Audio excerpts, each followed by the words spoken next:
Now, more stories, insights, and analysis of Illinois policy and politics.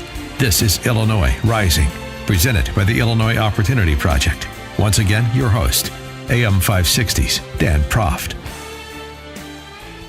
Dan and Joe in this edition of Rising, and Joe, State Representative Michelle Mussman, Democrat, Schaumburg area, Northwest Cook County, who has previously run other scams like property tax freeze bill that wasn't a property tax freeze that, if passed, actually would have provided for an increase in property taxes.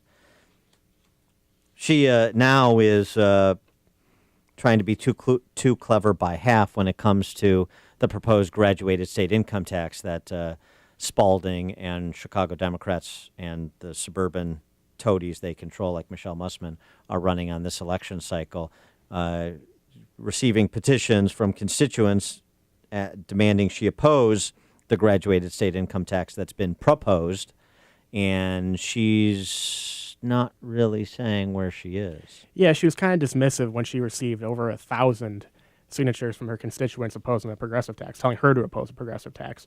And then at a town hall meeting a few weeks ago, a few constituents asked her about it again. And she said, I haven't taken a position yet. I'm trying to keep an open mind. I think we as a general public ought to have a conversation about what's conversation. Yeah, have the conversation. Finally, we're working on it. We're talking about it. That kind of thing. We have to have a real conversation about tax policy in this state. I love that. That is the politicians, the demagogues' response to everything, right? We're finally going to have a conversation about taxes. You know what? We need to have a national dialogue on race. Finally, we're going to have that conversation on race. In Illinois, the highest state and local tax burden in the country, prior to what will ever happen under Governor Spalding and Democratic control of the General Assembly. And first, we have to have the conversation.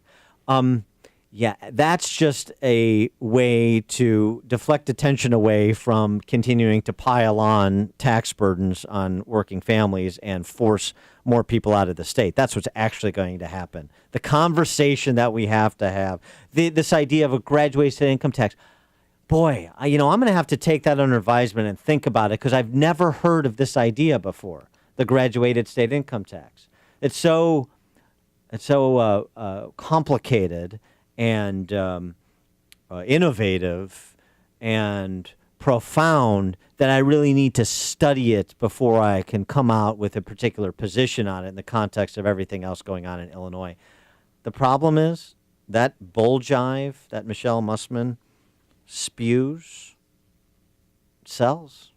I mean, she's been a target the last couple of cycles, and she survived. And if the Republican Party can't take out the likes of fork-tongued, big government, big tax and spend leftists like Michelle Mussman in Northwest Cook County, then they're not going to be a majority party in this state. And the reason it sells is because it sounds like she's working on something bipartisan. She's being thoughtful about it. She's going down and talking to Republicans and Democrats about what's best for her constituents. But the truth is, her constituents would probably love to have a conversation with her on taxes. They would love to talk about how, there's this prospect of a progressive income tax, how you raised, her vote was safe, but the Democrats raised and Republicans raised the income tax last year. They would love to talk about how they pay an effective property tax rate double the national average. They would love to have that conversation. Well, and you point out, so Michelle Mussman gets a pass on voting for the state income tax increase last year because Republicans did it for her. This is a classic case of somebody who gets away with her flim-flammery because you have surrender Republicans that provide air cover for her. And thus you have the state you have. Bipartisan. Everybody loves bipartisan. It seems to me and Jillian Burness is the candidate running against Ms. Mussman again. She ran against her 2 years ago. In my private life, I supported Burness against Mussman through my PAC I run last time, and I'll support her this time. But you have to put it between people's eyes with the likes of Michelle Mussman. All this kind of like trying to counter bipartisan pablum infant speak with a different version of it, as Republicans have efforted over the last couple of cycles, several cycles. That's what the leadership of the Republican Party does. It's dead bang loser.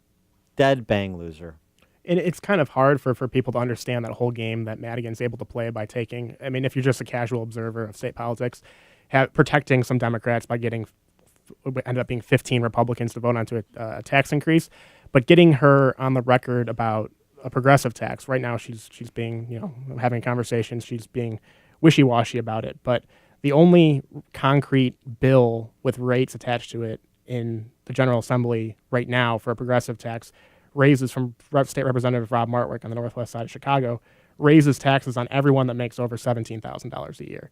And progressive tax, as it's sold right now as a tax on the rich and a cut for everybody else, is a popular idea in the abstract.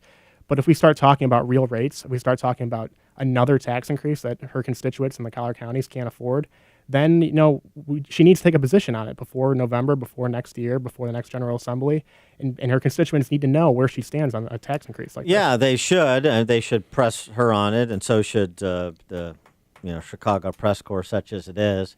In addition to that, they should take a good hard look at their property tax bills, at their home values. Go to defendhomeowners.com, get a free report on your free property tax report on your home. Look at the 2017 home sales numbers in Schaumburg and Northwest Cook County in terms of what the market value is of your home as compared to what you might think it is. It's jarring. And Michelle Mussman's been down there long enough in the majority party to advance the flag for homeowners, property taxpayers, middle and upper middle income families in her district. And the numbers suggest that it hasn't happened. So again, it's the question we keep putting to people. I mean, if you don't care about your home value, you don't care about the money that you earn and where it goes and how it's spent and how much you get to keep, okay, you got me. I'll contact my real estate agent and see about a nice place to live in another state just like everybody else. So that's the question that I think needs to be put to voters as well by Republican candidates with information to support the claim. And I think if you present that, then I think you will get some minds to change. But we have to make arguments, not spew the same warmed-over talking points that we've been spewing and, frankly, that Democrats like Michelle Mussman spew.